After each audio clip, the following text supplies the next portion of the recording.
Dari jam berapa? Pagi gitu, aku dari jam 6 juga dari sini. Kemudian dengan pas kita baru katanya ada Pak Anies. Tadi kita Kita tuh di Bundaran HI. Oke. Siap. Oke.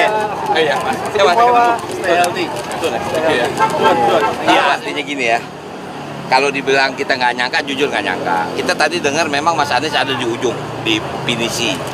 Ya artinya kita datang ke sini nggak janjian ketemu beliau kan. Dan dilalah kita ketemu. Itu kan artinya ya tandain sendiri aja dah. Saya tadi udah menyampaikan, saya sama Bang Rano akan sowan, akan datang ke semua gubernur yang pernah menjadi gubernur Jakarta, mulai dari Bang Yosuluan, Bang Foke, Mas Anies, Ahok, dan terakhir tentunya kepada PJ Gubernur sekarang. Jadi kita yang datang. Artinya kalau beliau bersedia luar biasa. Alhamdulillah. Karena itulah tadi pembangunan itu kan berkesinambungan. Mas Anies membangun terus masuk transisi ke pemerintahan, masuk PJ. Artinya kita juga sekarang ini kalaupun insya Allah kita jadi, kita punya visi misi. Tapi tentu visi misi ini baru berlaku di 2025-2020. Karena sekarang ini APBD DKI sudah diketuk dan itu disetujui oleh DPRD. Artinya prioritas pembangunan fase ini adalah itu. Nah untuk itu kita nanya nanti sama Mas Anies, Mas, ini Persija mau dibawa kemana? JIS bagaimana? Setelah ini bagaimana? Begitu juga nanti ketemu Pak Heru. Pak Heru yang besar bagaimana ini sekarang? Menghadapi iklim, climate change, sekarang udah mulai masuk cacar monyet, antisipasinya seperti apa? Misalnya seperti itu.